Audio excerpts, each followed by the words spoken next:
Hello friends, welcome to my YouTube channel DP Educare. दोस्तों, आप लोगों के काफ़ी अच्छे स्कोर आ रहे हैं इस टेस्ट सीरीज़ में। और ये आज हम आपको सामान्य हिंदी की तीसरी टेस्ट सीरीज़ देने जा रहे हैं। और मैं बस ये आप लोगों से रिक्वेस्ट करूँगा कि सब लोग अपने अपने स्कोर ज़रूर शेयर करें और अपने सुझाव हमें ज़रूर अवगत कराएं ताकि हम आगे के लिए अपनी नई प्लानिंग कर सकें। दोस्तों, एक आपका कन्फ्यूज़न मैं क्लियर कर देता हूँ कि सीरीज़ 2 में जो हमने आपको दी थी उसके क्वेश्चन नंबर 5 में आप देखिए एक बर्तनी मिस हुई है। तो उसमें जो भुक्कड़ है वो उसमें इस तरीके से लिखा है, उसको आप सही कर लीजिएगा। भुक्खड़, ठीक है, ये सही है। ठीक है, उसमें का खा की जगह का बन गया है। ठीक है, उसको आप लोग सही कर लें। ये भुक्खड़ ये सही शब्द होता है। ठीक है, जहाँ पर का बना है ये गलत होगा। ठीक है, तो उसमें विकल्प ए ही मैंने जो अशुद्ध बताया है लंगड़, तो वही विकल्प सही है। यानी लंगड़ अशुद्ध होता है और लंग शुद्ध होता है। ठीक है, और ये भुक्कड़ शुद्ध शब्द है तो उसको वहाँ पर आप भुक्कड़ कर लीजिएगा, यानी खा बना लीजिएगा। ठीक है, इसको आप संशोधन कर लेंगे। आज ये तीसरी टेस्ट सीरीज़ है और उम्मीद करता हूँ कि आप लोग इसको बहुत अच्छे से मन से हल करेंगे। और प्रक्रिया वही है कि आप अपने आंसर लिखेंगे, हमारे आंसर लिखेंगे। ठीक है, और काफ़ी लोगों ने तद्भव तत्सम और विशेषण विशेष के लिए अगली सीरीज की डिमांड की है। तो आप लोग क्या चाहते हैं, आप क्या चाहते हैं, किस टॉपिक को पढ़ना चाहते हैं, ये हमें ज़रूर बताइएगा। ठीक है, चलिए शुरुआत करते हैं। तो हम लोग आज तीसरी सीरीज की, और इसके पहले मैं आपको बता दूं कि हमारे जीएस और हिंदी के नोट्स बनकर के तैयार हो गए हैं। उनको प्राप्त करने के लिए आपको करना ही होगा, इस नंबर पर आपको ये 0 है 769, ठीक है, 6393350769 इस नंबर पर नोट्स लिख करके व्हाट्सएप कर दीजिए। या फिर इस नंबर पर आप सुबह 10 बजे से लेकर के शाम को 6 बजे तक कॉल भी कर सकते हैं, अपनी समस्याओं का समाधान पा सकते हैं और हमारे जीएस और हिंदी वाले ग्रुप में, करंट अफेयर्स वाले ग्रुप में ऐड हो सकते हैं। ठीक है, उसकी प्रक्रिया आपको मैसेज के माध्यम से बताई जाएगी, जहाँ पर आपको कंप्लीट जीएस के, complete Hindi, UP special, current affairs, जनगणना, बजट, इकोनॉमिक सर्वे, महत्वपूर्ण आंकड़े, इन सबका पूरा कंप्लीट नोट्स मिलेगा। ठीक है, तो आप लोग व्हाट्सएप कर दीजिए नोट्स लिख करके इस नंबर पर। चलिए आज की तीसरी सीरीज हम लोग शुरुआत करते हैं। इसको हम थोड़ा जूम कर देते हैं, आप लोगों की डिमांड थी। चलिए इस अगली बार से मैं जो है फ़ॉन्ट साइज बड़ा करवा दूंगा। चलिए जूम कर देते हैं। पहला क्वेश्चन है, निम्नलिखित में कौन सा शुद्ध शब्द है। ठीक है, ये आपको बताना है कि इसमें कौन सा शुद्ध शब्द होगा।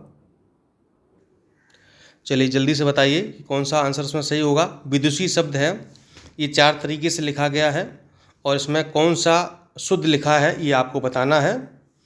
ए बी सी डी में से 10 सेकंड का आपको समय मिलेगा, आप आंसर सही दीजिएगा।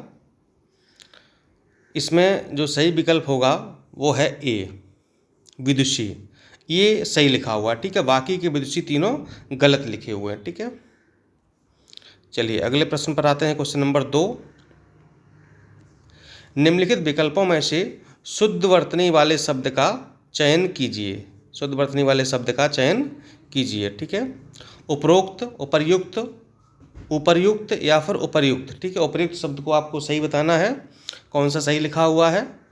मुझे पूरी उम्मीद है कि आप इसका सही आंसर देंगे और मुझे आशा है कि आपने इसमें विकल्प डी लगाया होगा, तो ये उपर्युक्त लिखा हुआ है। ठीक है, इससे रिलेटेड मैंने एक सवाल आपको शायद पिछली वाली सीरीज में बताया था।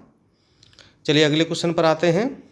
हमारी कोशिश है कि वीडियो बहुत लंबा ना हो आपको, और जल्दी जल्दी से हम बता देते हैं। क्वेश्चन नंबर 3 है, एक ही शब्द की वर्तनी 4 तरह से लिखी गई है, सही का चयन कीजिए। ऊपरी को कैसे लिखा जाएगा ये आपको बताना है। क्वेश्चन नंबर 3 में ऊपरी लिखित देखिए सही कहाँ पर लिखा हुआ है। ए बी सी डी 4 विकल्प दिए गए हैं। 10 सेकंड का समय आपके पास, जल्दी से बताइए। तो इसमें आप लगाएंगे विकल्प बी, बी आपका हो जाएगा सही आंसर। ये ऊपर लिखित की वर्तनी शुद्ध है, इसी तरीके से लिखा जाएगा। क्वेश्चन नंबर 4 पर आते हैं। निम्नलिखित शब्दों में से शुद्ध शब्द है, शुद्ध शब्द आपको बताना है। जिजीप्सा शब्द को करेक्ट करना है, 4 तरीके से लिखा गया है, 3 तरीके गलत हैं, एक तरीका सही इसमें है, वो कौन सा होगा आप बताइए जल्दी से। और पिछले वाली सीरीज अगर आपने हल की है, जो भी 1-2 सीरीज, उनका आप लोग स्कोर हमें ज़रूर शेयर कीजिएगा। और इसमें आपका विकल्प हो जाएगा बी, जिजीप्सा, ये सही लिखा हुआ, बाकी के तीनों गलत हैं। क्वेश्चन नंबर 5 पर आते हैं। निम्न में शुद्ध रूप कौन सा है? हतोत्साहित को शुद्ध कैसे लिखा जाएगा, ये आपको बताना है। 4 विकल्प हैं और बस आप ये मान चलिए कि हम परीक्षा हॉल में बैठे हुए हैं और हमारे पास समय बहुत कम है और हमें सही आंसर देना है, ठीक है। और जब तक आप स्कोर आपका 19 ना पहुंच जाए, समझे, तब तक आप ये मत समझिए कि जो है हमारा कल्याण हो सकता है। क्योंकि देखिए, अगर आप 19 से कम यानी कि 15 और 18, 15, 16, 17, 18 आपका स्कोर अगर आ रहा है तो ये अच्छा नहीं है, ठीक है। क्योंकि 6 टॉपिक है, अगर एक एक भी सब में गलत हो गया तो समझो कि 6 क्वेश्चन गलत हो गए, फिर भी आपका 54 बचेगा, ठीक है। तो हमारा टारगेट क्या है? 55 प्लस का, ठीक है। तो इसमें हम सही विकल्प लगा देते हैं हतोत्साहित, ठीक है। क्वेश्चन नंबर 6 पर आ जाते हैं। शुद्ध वर्तनी वाला शब्द है, मानवीकरण को कैसे सही लिखा जाएगा? बहुत अच्छा क्वेश्चन है, परीक्षा में पूछा गया है। मानवीकरण कैसे लिखा जाएगा, शुद्ध बताना है आपको। इसका विकल्प हो जाएगा सी, ठीक है। इस तरह से लिखा जाएगा, मानवीय नहीं होगा, ठीक है। ये मानवीय अगर आप चाहें तो ये नहीं होगा, ये वाला सही होगा। क्वेश्चन नंबर 7 पर आते हैं। इनमें से शुद्ध वर्तनी वाला शब्द कौन सा है? आशीर्वाद कैसे लिखा जाएगा, ये आपको बताना है। तो इसका विकल्प आपका हो जाएगा सी, आशीर्वाद इस तरीके से लिखा जाएगा, ठीक है। चलिए आगे चलते हैं। युधिष्ठिर सबसे बड़े पांडव थे, ठीक है। तो यहाँ पर आपको क्या करना है, जो युधिष्ठिर की वर्तनी है इसको सही करना है। युधिष्ठिर कैसे लिखा जाएगा ये आपको बताना है। विकल्प आपका होगा बी सही, ठीक है। युधिष्ठिर ये सही लिखा जाएगा। आगे बढ़ते हैं, क्वेश्चन नंबर 9 पर आते हैं। अनुशासन के अभाव में विद्यार्थियों में उच्छृंखलता आ जाती है। अब इसको आप जो भी उच्चारण करें, उच्छृंखलता जो भी पढ़ना चाहें, इसमें हमको सही बताना है कि जो ये शब्द है इसका सही उच्चारण क्या होगा, बताइए। सही उच्चारण क्या होगा इसका? इसका विकल्प आपका हो जाएगा ए, उच्छृंखलता होता, उच्छृंखलता, जो भी आप पढ़ें प्रोनाउंसिएशन निकालें, ये विकल्प सही होगा। इसको रट जाइएगा, बहुत इंपॉर्टेंट शब्द है, परीक्षा में पूछा हुआ गया है ये। Question number 10। दिन ब दिन रसायनों के अप्रत्याशित प्रभाव सामने आ रहे हैं, ठीक है। यहाँ पर एक शब्द लिखा हुआ है अप्रत्याशित, ये गलत लिखा हुआ है, इसको सही करना है आपको। सही आंसर दीजिए कि अप्रत्याशित को कैसे लिखा जाएगा। आपका विकल्प होगा सी यहाँ पर, ठीक है। देखिए, प्रश्न आसान और कठिन नहीं होता, आप लोग ये ध्यान रखिएगा कि आप सोचें कि सर आसान आसान शब्द दे रहे हैं। मैं आसान और कठिन शब्दों का मिक्सचर आपको दे रहा हूँ, ठीक है। और ऐसे ही शब्द आसान परीक्षा में भी आएंगे, लेकिन आप वहाँ पर गलती कर देते हैं, ठीक है। तो हमारा देखिए उद्देश्य ये है कि प्रश्न चाहे कठिन हो चाहे सरल हो, लेकिन गलती नहीं होनी चाहिए। कभी कभी क्या होता है, आप प्रॉपर तरीके से प्रश्न पढ़ते ही नहीं हैं, शुद्ध अशुद्ध नहीं देखते हैं, सारे विकल्प नहीं देखते हैं, ठीक है, और आप टिक लगा देते हैं ओवर कॉन्फिडेंस में, ठीक है। तो अपने ओवर कॉन्फिडेंस को मेंटेन रखिए, ओवर मत कॉन्फिडेंस रहिए लेकिन ओवर मत होने दीजिए। और जो गलतियां परीक्षा हॉल में आप करते हैं वो यहाँ पर मत करिए, ठीक है। यानी कि यहाँ पर जो गलतियां करने वो कर लीजिए, लेकिन एग्जाम हॉल में नहीं होनी चाहिए, ठीक है। सीरीज का यही उद्देश्य होता है। चलिए अगले क्वेश्चन पर आते हैं। 11। पति पत्नी के जोड़े को दंपति कहते हैं, ठीक है। दंपति शब्द यहाँ पर लिखा गया है तो उसको सही करना है कि दंपति सही कैसे लिखा जाएगा।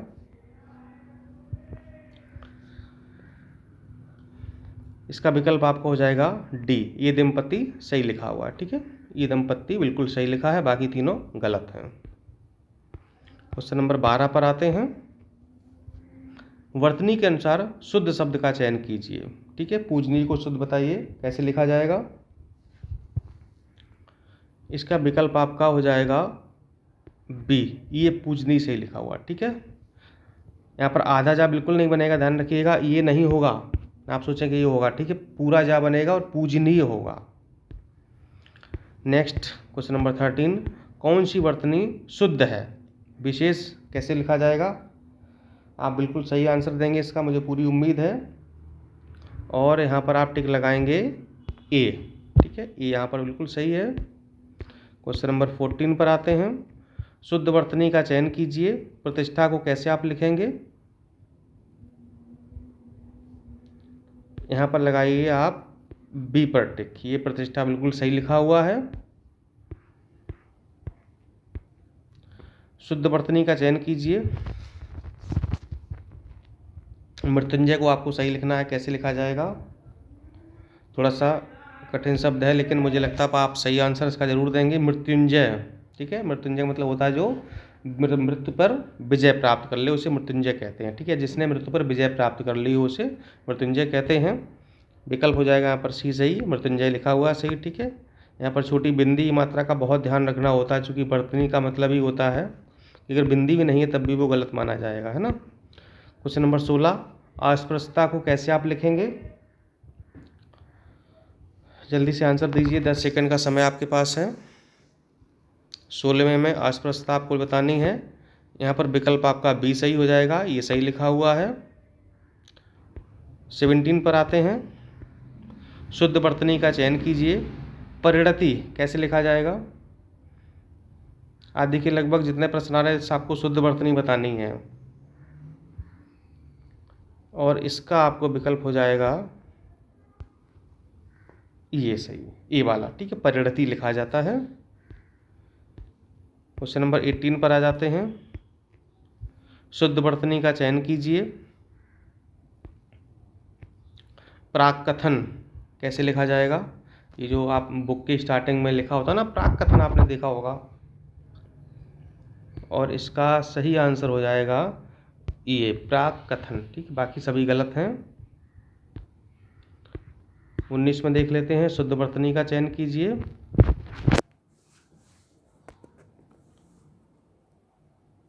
प्रतिवादी कैसे लिखा जाएगा बताइए? और इसका विकल्प आपका हो जाएगा ए, ठीक है। आप लोग अपने स्कोर जरूर शेयर करिएगा ताकि मैं एक अनुमान लगा सकूं कि आप लोग किस रेंज में चल रहे हैं। और लास्ट क्वेश्चन हमारा 20 है। शुद्ध वर्तनी का चयन करना है। निदर्शन,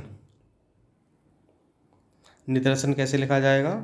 और इसका विकल्प आपका हो जाएगा बी, ठीक है। निदर्शन इस तरीके से लिखा जाएगा। चलिए, तो आई हो गई आपकी आज की तीसरी सीरीज। 2 अभी इसमें आपको हम और प्रोवाइड करेंगे, ठीक है। तो आपके 100 क्वेश्चन हो जाएंगे। इसके बाद हम नया टॉपिक शुरू करेंगे, जो आप लोग कहेंगे तद्भव तत्सम विशेषण विशेष, या फिर जो भी आप कहेंगे विलोम पर्यायवाची वगैरह, ठीक है, वो हम शुरू कर देंगे। और बस आप लोग सीरीज़ देते रहिए, अपने ज्ञान का परीक्षण करते रहिए। जो भी आप पढ़ रहे हैं वो सही है कि गलत है, और कितना भी आप स्कोर कर पा रहे हैं, यहाँ से आपकी परीक्षा का आकलन हो जाएगा। आपके जो पढ़ा है उसका एक जो है हम लोग एनालिसिस कर लेंगे कि कितना हमें अभी और मेहनत करनी है, ठीक है। चलिए फिर कमेंट कीजिए कितने आपके विकल्प सही हैं। नमस्कार, धन्यवाद।